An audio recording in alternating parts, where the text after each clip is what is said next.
Hey gang, Chonky here. Today is part 7, I believe, of Liberty's Crusade Abridged. Today we're going to be going through chapters 13 and 14. This is going to be the second to last abridged episode, and the next one will be the final 3 chapters, so we are almost through this book.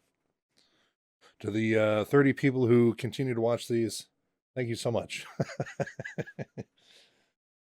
So when we last left, our heroes, Mike and Kerrigan, had just set off the Psi-Emitter on Antiga Prime and were awaiting a dropship to come rescue them.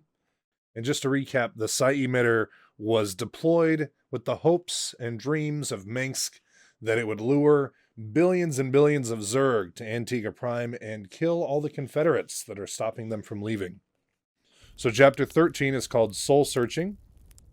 And I will go ahead and read you the Liberty Manifesto. Through the lens of history, war seems to function with a frightening punctuality, like a murderous music box. Battles are no more than clockwork mechanisms of death, a drama of destruction, with each act flowing naturally into the next, until one side or the other is vanquished. In retrospect, the fall of the Confederacy seems like a logical slide that, once begun, leaves no question as to its conclusion. For those of us trapped in the middle of the war, there was nothing but raw panic, broken by periods of total exhaustion. No one, not even those who supposedly did the planning, had any clear idea of the forces we were dealing with, until it was too late to change. Clockwork? Perhaps. But I prefer to think of it as a timer on a bomb we were feverishly disarming, hoping we could finish before the damned thing exploded in our collective faces. So, at this point, the dropship has picked up Kerrigan and Mike, and the Hyperion, because before it was in a secret base. It was at a hangar at a secret base on Antiga Prime, and now it is in low orbit. Minsk is preparing to leave Antiga Prime as quickly as possible, and Mike points out that he's probably just in low orbit to get as many stragglers as he can because, there are Sons of Korhal stationed around the planet, as well as Antiguan rebels who joined the Sons of Korhal. So he's sitting in low orbit trying to get as many people back to the ship as possible before they leave. And as the dropship is rising from the surface, Mike comments that the ship's cameras are just directed all over the place. And on the many screens, he notices that there are just Zerg everywhere. They're boiling out of the ground. Zerglings, Hydralisks, even Ultralisks, everybody is just becoming overrun by Zerg. And as he looks at the tower where they placed the Psi-Emitter, he says there is a hurricane of living creatures circling a beacon, like moths around a flame. And as they rise higher and higher into low orbit, he notices that, Kerrigan still has a look of pain on her face. And there are explosions happening everywhere. Whereas, like Antiguan rebels, they got a heads up about the Psi-Emitter, but the Confederate bases did not. So everybody is just being completely overrun right now on the surface. That's not even considering what's happening in the atmosphere. And as they are getting higher into the atmosphere, they can see some of the ships in the blockade, or on the planet. And there is a great Behemoth-class battlecruiser, a sister of the NORAD 2, which went down a few chapters ago. And this one is now also on flames, plummeting to the surface of the planet. And as he sees this ship falling, he looks up and he sees that so many parts of the blockade are just disintegrating right now, because so many things are coming out of the warp. There's a lot of lobster brain jellyfish, which is the overlords, queens, mutalisks, and the strange flying crabs, which are guardians. And as they just erupt from space, they're all just coming down everywhere. And if there's anybody in their path, they will destroy them on their way to this beacon, this Psi-Emitter that is calling to them. So the dock ship gets on the Hyperion, and the entire crew evacuated immediately. And the moment everybody is off of the dropship, they push the dropship out.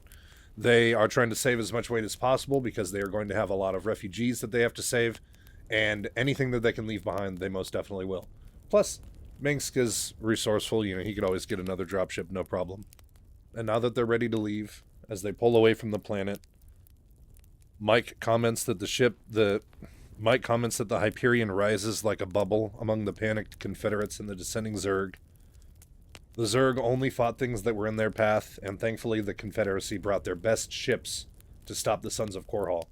So they have their best guns to try and fight off the Zerg, but there's no way that they could have anticipated millions immediately descending on the planet.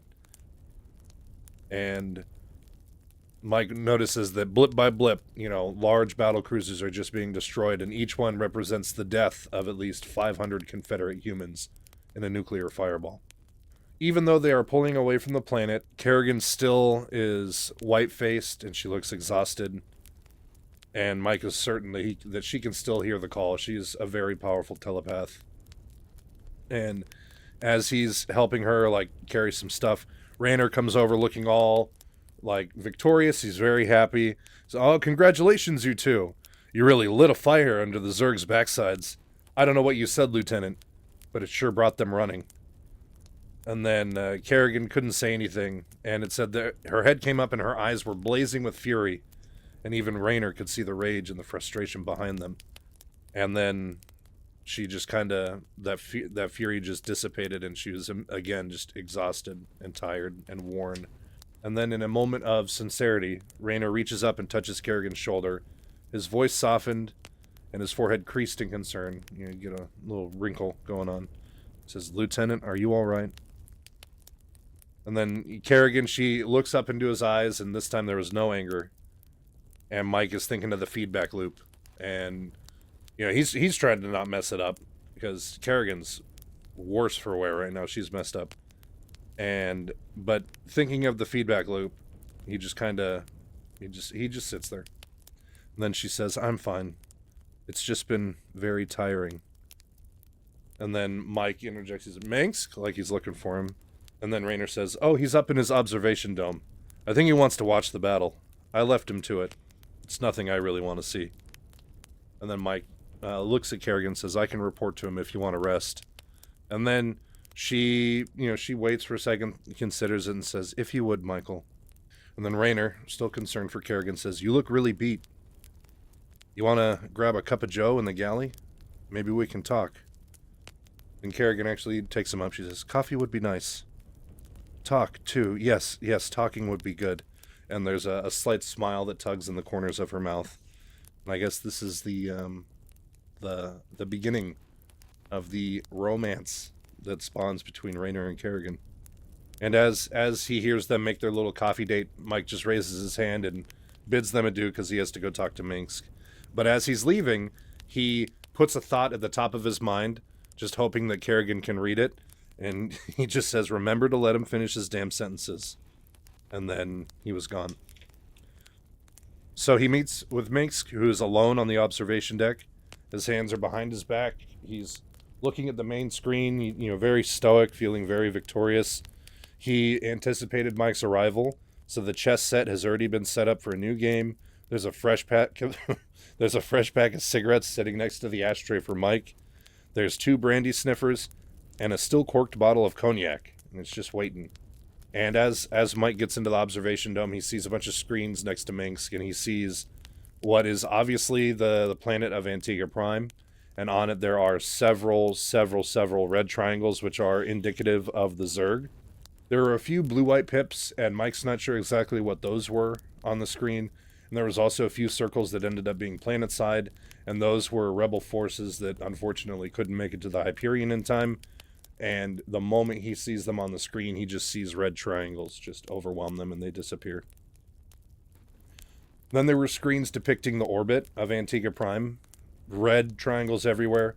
Tens or hundreds of Zerg flyers for each red triangle, and there are hundreds of red triangles, and they're all converging on the planet.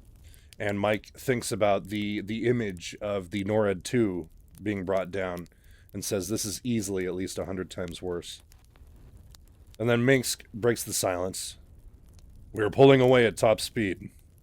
I have the ship's computer compensating to keep the scale the same. And as he says this, Mike reaches over, opens up the bottle of cognac, and pours a drink for him. But it specifically says he did not pour any for Minsk. Because remember, they're not friends. Mike does not like Minsk. And Minsk tolerates Mike. He knows that he needs Mike. And he just wants to keep him on his side. But now that Minsk is proving how unhinged he can be in his quest for sacrifice for the greater good, Mike is becoming disillusioned and no longer wants to be a part of it. And then Minsk continues. We calculate that, based on the strength of the emissions, we are calling every possible Zerg from 25 light years out to us. Maybe more. Lieutenant Kerrigan is quite the siren, luring these sailors to their doom. And then Mike says, it took a lot out of her. And then he just downs the entire sniffer of cognac. But no more than she could handle. I am glad you were there for her. Otherwise, she might not have made it. And then Mike feels himself blush a little bit. He's not sure if he's flush in the face from the brandy that he just downed, or if it was just like a bit of flattery that he wasn't expecting. But then he, replies, you didn't really leave me much of a choice, did you? Not really. But still, I'm glad you were there for her. And then Mike kind of laughs and then takes another drink. And then Minsk poured himself one, finally. And then some blue-white triangles appear now on the edge of the screen. And these are the Protoss. And they have arrived in force. And then Minsk, looking at the screen now that the Protoss are here, goes on. Interesting report while you were gone. Protoss ground forces pitched in to engage the Zerg we encountered. Their leader's name is Tassadar. He calls himself the High Templar and Executor of the Protoss fleet.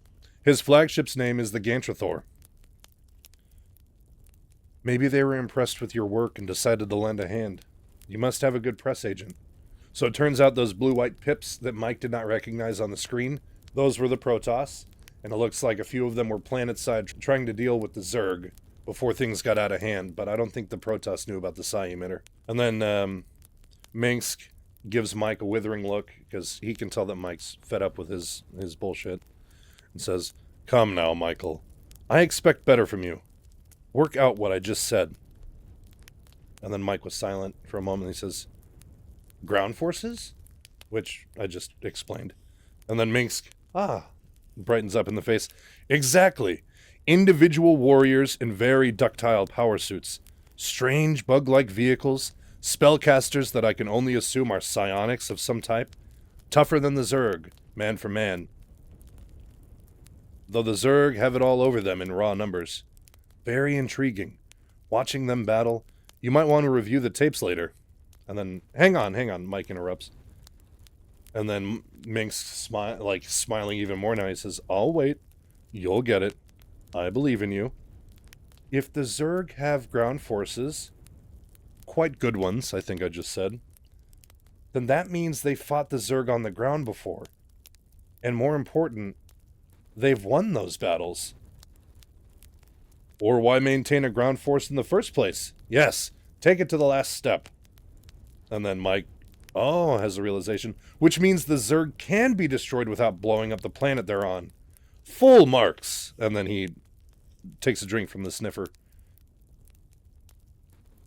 And then he takes a drink from his snifter. It may be a difficult task, and I think that the Protoss are overmatched in this case. But yes, the Zerg can be beaten on the ground. I had to explain it to Raynor 3 times, you know. And then Mike interjects. But then all we've done is just set up the Protoss to blow up Antiga Prime. And a large piece of the Zerg forces with it.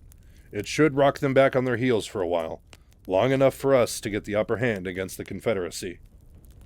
They'll blow up Antiga Prime and with it any surviving humans. No humans would survive that many Zerg. We will do whatever it takes to save the greater humanity. Even if it means we have to kill all the humans in order to do it? And then, as Mike says this, Minsk just sits in silence. And Mike just let the silence expand to fill the dome. On the main screen, Antigua was nearly covered with red triangles, and a perimeter of blue triangles were in orbit around it. There were no yellow triangles left. And then, finally cutting the silence, Minks says, I know what you're thinking. And then Mike, because he just had a drink, puts his glass down. Oh, you're a telepath now? I'm a politician. as you're wont to tell me, and that means that I'm sensitive to other people. Their needs, their desires, their motivations. Oh, yeah? So what am I thinking? You're asking yourself if I would sacrifice you for the good of all humanity. The answer is yes, in a heartbeat, and without remorse. But I really don't want to.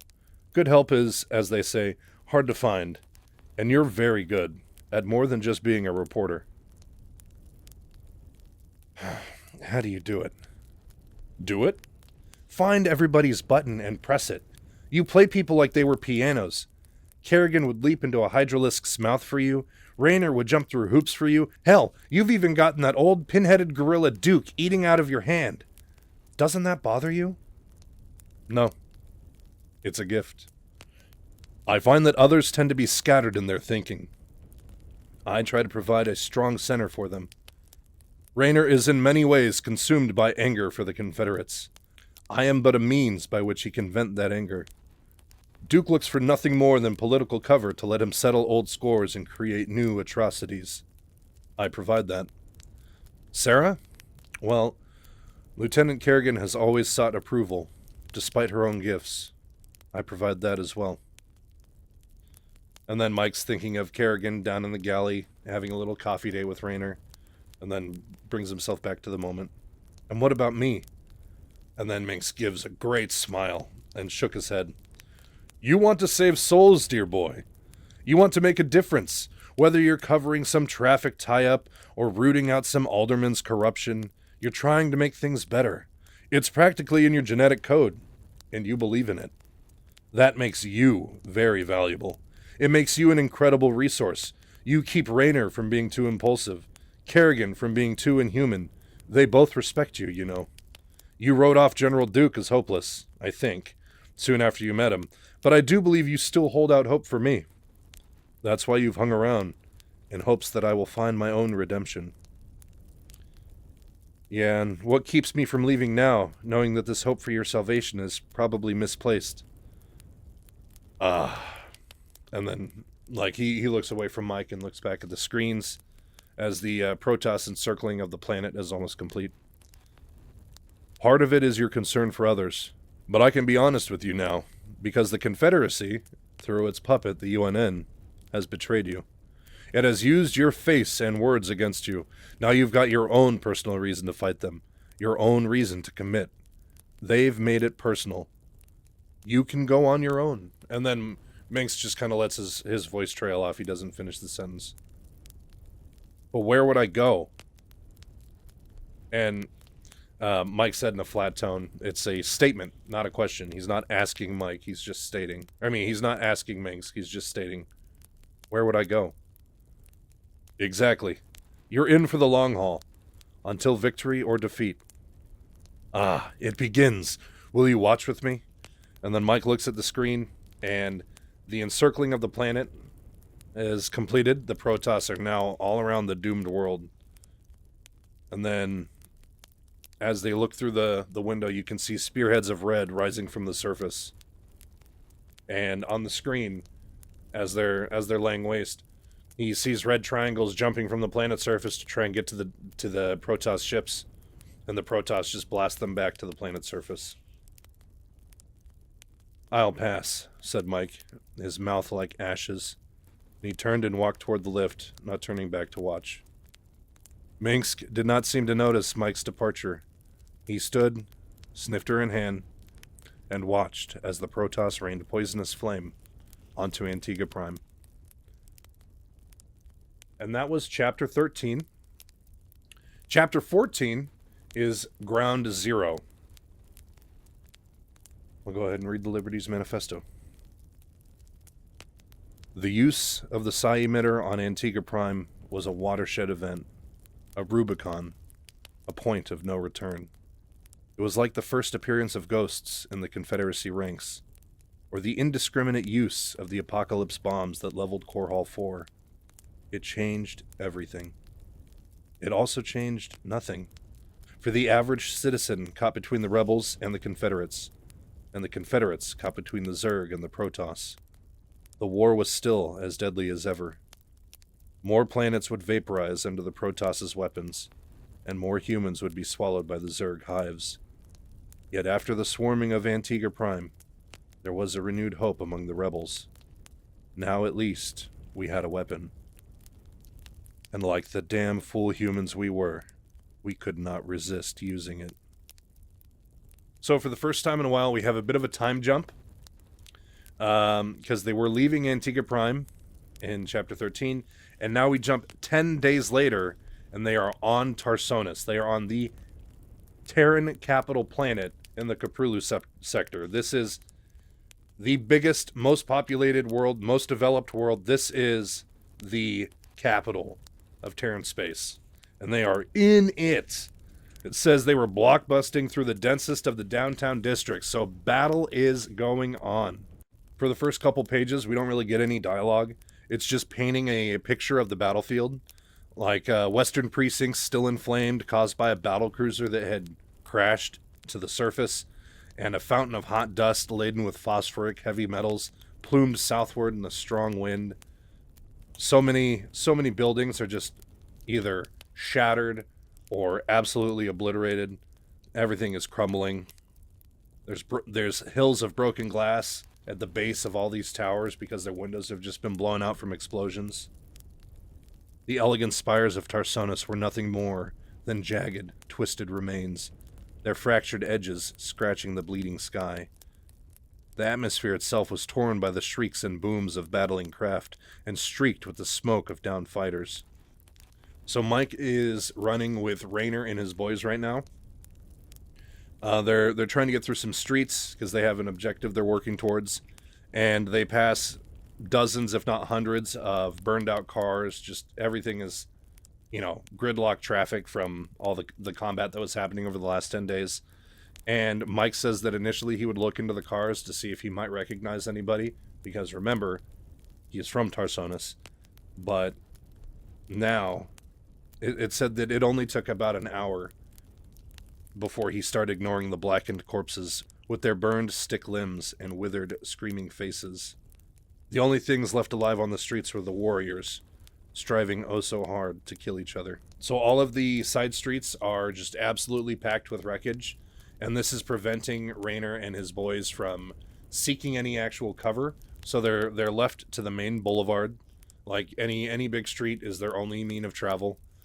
And it says that Raynor's unit was pinned down near one of the tri-level fountains along a central plaza. So, it's like a tiered structure. And in this central plaza, there is a statue, a memorial, put there by the Daughters of the Guild War veterans. And there's like a cannon on it and everything, but now it's just destroyed. And Mike feels himself wishing that the cannon on it were real because they could actually use it. But across the plaza, right behind a very hastily made barricade, there is an arc light siege tank. And it has like a few squads of Confederate Marines all giving support to it. So it's posted up just raining fire at Raynor and the boys while the Confederate Marines are just gunning in their direction, trying to just lay down some suppressing fire. And this has completely cut off Raynor and his boys from being able to escape. They are pinned the F down. They cannot move. And Mike, as he's sitting there, like rubble, just like hitting his helmet, and he's just hiding, says, I have got to think about a major career change. And as he's like trying to phone, he's trying to like call out to people for reinforcements or a way to break that blockade so they can move on. And then Raynor slides down a debris pile to check on Mike, and he says, have you got any luck? And then Mike shakes his head. It's probably a general jammer unit they have in operation. As opposed to an EMP pulse that would knock out the unit, that means the radio's still working. I just can't punch through the interference. Something with more power could. And then Raynor, just freaking great. We're chewed up as it is. We can't go back, and we can't get past the tank. We need to call for an evac, but it's not going to happen if we can't even get in touch with the Hyperion. And as they're both freaking out, there's a soft voice that cuts through the ear. You boys need a hand? And then Kerrigan just whoop, because she was invisible. She warps into reality. She has her environmental suit on. And Mike notices that there are dark red stains on her pants and on her sleeves and stuff. It's as if she's been wading through blood. She has been killing people. But her eyes were incredibly bright and very, very alert. And Raynor, it's good to see you, Lieutenant. We were just bemoaning our fate. I was in the neighborhood and heard gunfire. What's the sitch? Arclight. Hole down, between the buildings, supported by a full squad of Marines. Is that all? I thought you guys were having trouble. Anything you can do to help would be appreciated, ma'am. And he's grinning because you know that now that Kerrigan's there, they pretty much win. And she smiles back and says, piece of cake. She reaches over her shoulder and she pulls her canister rifle out like it's a sword and says, lay down some suppression for me while I sneak up on him, will you? Left or right flank? Left, I think. And then she smiles again. That's your left, Jimmy. You got it, Sarah. So now they're on first name basis. How cute. Our main characters are falling in love. So Kerrigan touches the device at her belt. She turns back invisible and fades out of view. As she does this, Raynor is like getting all the boys together and Mike's right there next to him. And Mike says, so you think she can do it, Jimmy? And then Raynor flushes and then shrugged. Like, you can barely tell because he has his power armor on.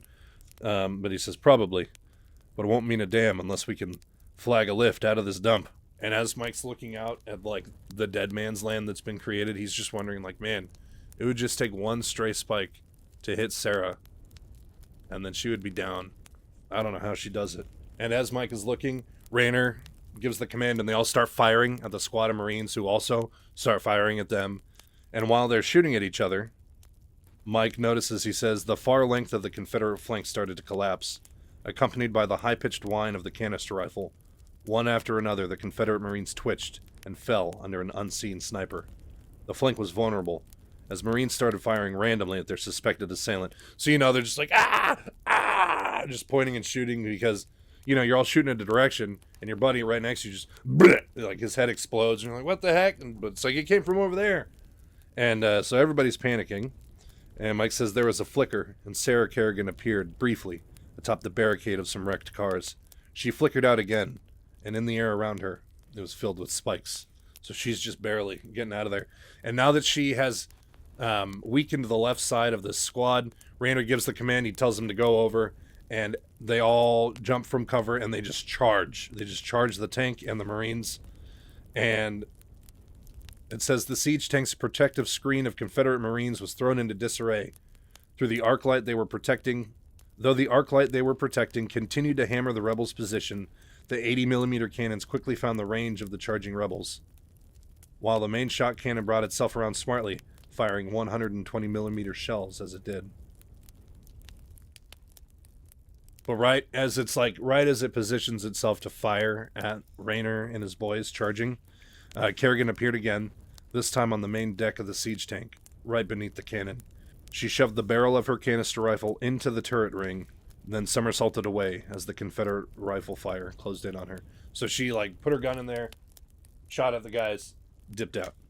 And as she dips out, there's a red flare that blossomed at the base of the tank's turret, and the blast scattered the remaining Confederates. The lesser guns were silenced, but the large shot cannon continued its traverse firing round after round as it swung around. Its programming jammed. So she disabled the tank, and now it's just kind of bang, bang, bang. Like, it's unusable now, and all the Confederates have scattered because of this disruption that happened, and so they're pretty much done for.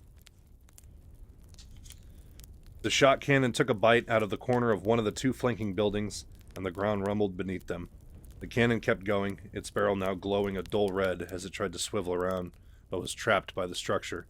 And it continued to fire, and the great structure shook from the continued assault. The top of the tank popped open, and the crew within tried to scramble out, like clowns spilling from an overstuffed car in a circus act. But they never made it. There was a tremor that ripped through the entire plaza, and the pummeled building collapsed on the tank at its feet. Tons of steel and masonry falling in on itself, raising a hot cloud of dust. Only in the quake of the building's collapse did the arc light finally stop firing. So now, because obviously, like, Raynor and his boys weren't crushed by the building, but with it collapsing and the ground splitting open, they're all, like, thrown to the ground, and there's dust everywhere. And then Raynor picks himself up off the shattered pavement and kind of dusts himself off a little bit and calls out, "Kerrigan? Lieutenant?" But his voice sounded small and was lost in the wake of the explosions. Then Kerrigan just kind of saunters up. It says that she was gray, and Mike realized that it was dust adhering to the cloaking field itself. So she's not even visible right now, but because of all that dust and all the particles and stuff from that explosion, it's just kind of lightly covering her cloaking field, so she's just standing there like a literal ghost on the battlefield. And then she, boop, hits a button, becomes tangible, and confirms, "Target neutralized, Captain. But I'm afraid we can't go that way now."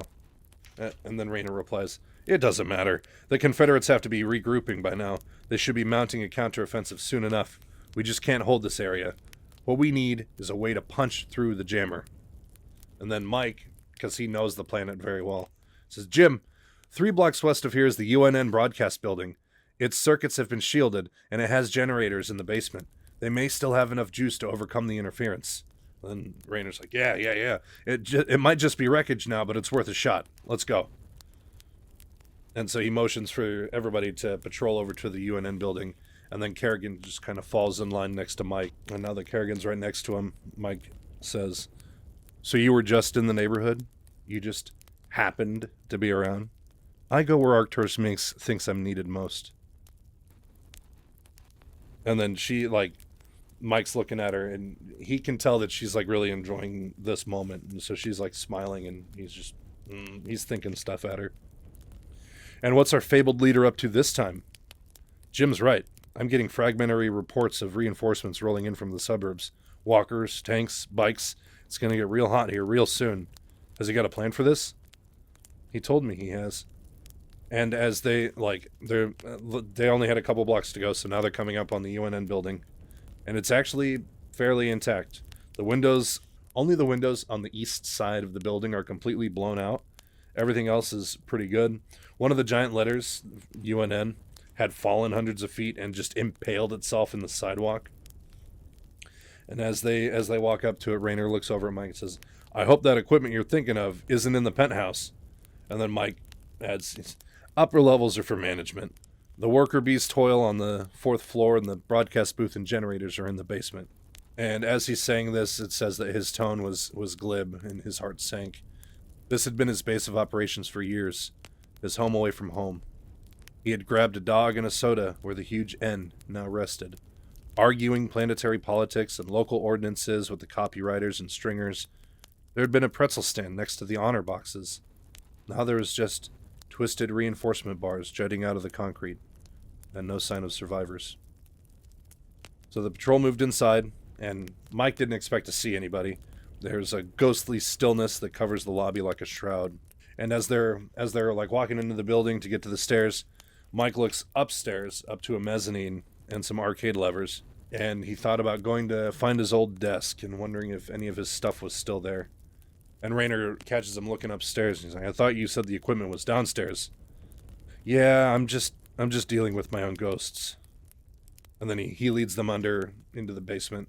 And as they get down there, they find some old gasoline generators for power, and the link to the tower, like the broadcasting tower, was still solid despite all the fighting. And the UNN kept some underground lines that went to various outposts through the globe-girdling metropolis. But many of these had been cut. But still, the tower is live.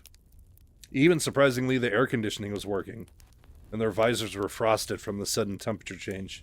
And this, how easy this is, makes Rayner very uncomfortable. And as he's looking around, it's just, he's uneasy. And he asks Mike, "Is this going to take long?" And then Mike's, as he's like running around and hooking stuff up, he's like, no. We just need to boost the signal. It's a piece of cake. Here we go. And then he flips a toggle, and then the message, and then he broadcasts his message. "Rayner's Rangers to Mothership. Do you read? Rangers to Mothership. Hyperion. You there?" And as the speaker like crackles to life and spits out an audio, it says there's a balding female face that appears on the mini screen. "Mothership. Crap, Liberty. You almost blew out my eardrums. What are you broadcasting on?" And it says the voice was vaguely familiar. And Mike replies, "It's old UNN surplus. The power of the press, baby. We're at the network offices. Units pretty shot up, and the uglies are regrouping. We need an evac." "Working," said the voice on the other end, and then Mike realizes it. It's the tech from the bridge of the NORAD 2. It's one of Duke's people. We identified her in like one of the first chapters. And then Then she replies, "There's a park 4 blocks south of you. Can you pull back that far?" And then Mike looks over at Rayner and Kerrigan, and they're, yeah. Affirmative. See you there. 30 minutes ETA. Roger that, said the tech. Hold on. Patching you through to headquarters. All of a sudden, Mink's face comes on screen, and Mike, and Mike's brow furrows, and then he cuts in, "Michael," in his grim voice, and then, "Are Kerrigan and Rayner there?" "Still with you. The lieutenant's here as well." "Excellent. Report when you get back." And then something beeped to Mink's right, or the terrorists' right, as Mike has it written down, and he reached over and he hits a button. So this is to Minsk, but because he has a line of communication open to Mike, Mike can hear it too. "This is Duke. The emitters are secured and online. Returning to the command ship." And then Mike, surprised, "Emitters? Like Psi-Emitters?" And then Kerrigan runs over to the comm. "Who authorized the use of Psi-Emitters?" And then Manx turns back to them, and it says his face grew stony. "I did, Lieutenant." "You're going to bring the Zerg here? Sicking them on the Confederates on Antiga was bad enough, but this is insane." And then Rayner cuts in as well. "She's right, man. Think this through." And then Manx is now angry. It says he lets out an angry exhalation. "I have thought it through. Believe me. You all have your orders. Carry them out." And then he cuts off the feed. And then Rayner just dumbfounded. He's lost it. He's gone over the edge. And then Kerrigan, still hoping, says, "No, he has to have a plan." And then Rayner, "Yeah, he has a plan. He plans to let the Protoss and the Zerg burn up the Confederacy one planet at a time and take over what's left." And then Kerrigan doesn't want to believe it. "He's always had a way to take care of things. He's not afraid to sacrifice, but he's no fool." "He's not afraid to sacrifice?" Rayner said grimly. "Confederates, Zerg, Protoss, when is it going to be our turn?" "I'll talk to him when we get back." And then Mike sits there staring at the dead screen. He's also just in shock. Then he says, "He's a politician. He weighs every decision on how far it advances him on his personal path to power. Never forget that." And then Rayner, it says he opens his mouth to say something, but there was the sound of rifle fire. And then he just kind of shuts up, and then Kerrigan says, "Visitors." And then Rayner opens his mouth again. "We've been rumbled. Probably they caught some of the signal we pushed out. Let's go." And then Mike says, "Oh, right, one more thing." And then he goes deeper into the basement. "Liberty? What the hell?" And then Kerrigan says, "He's after something else. I'll go after him. You take care of the visitors. I read out a handful of Marines. You can handle it, I'm sure. Watch out. One's a firebat." And then she chases after Mike. She follows Mike to another staircase, and this one goes even farther into the darkness below. As she gets to Mike, he's sitting there bashing on a steel door. She says, "Come on, we should go." "In a moment. This is Handy Anderson," the sex moves, "secret stash. His secrets. I hadn't thought about it until just now. No one was usually allowed down here. It's supposed to be the records backup, the records morgue, but it's also where Anderson kept his dirt on everybody in the city.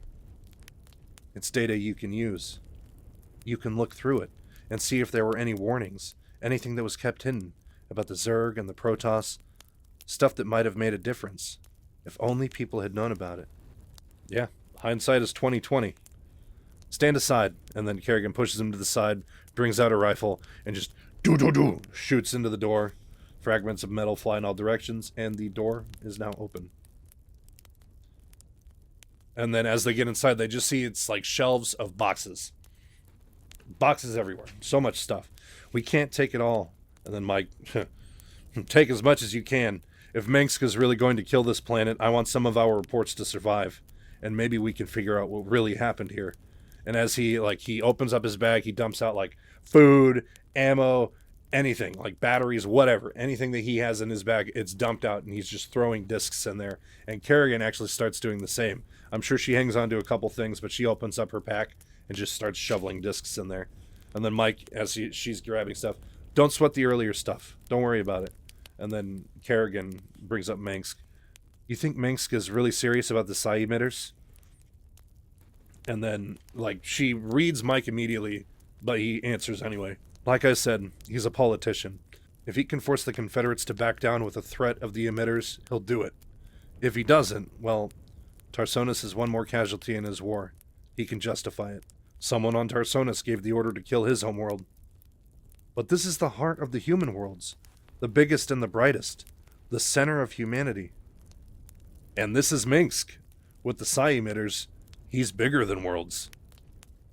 I can't believe he'd do this. I've read his thoughts, like yours and Jim's.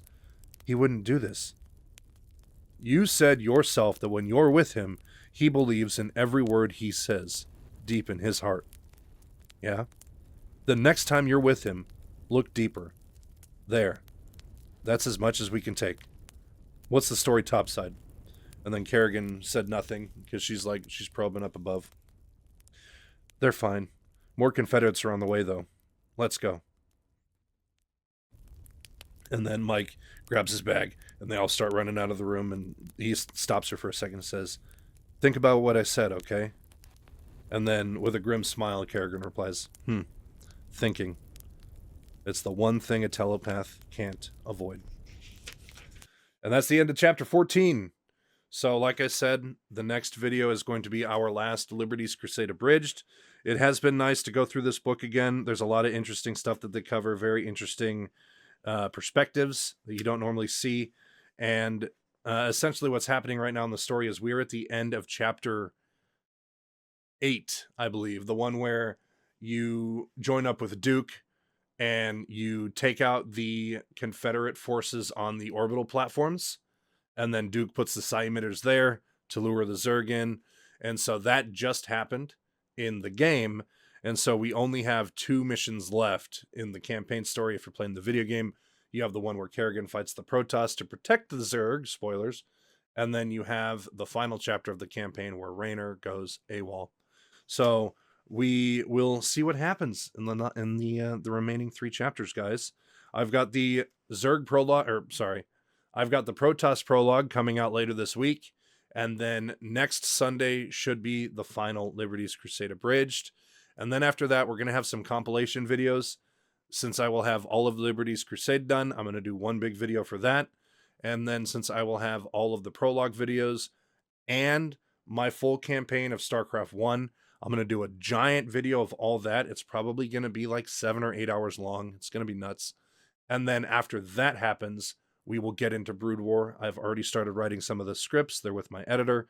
And then as soon as I get them, we will be back on the week-to-week release date of Stories of Starcraft, this time covering Brood War. Thanks for watching, guys. See ya.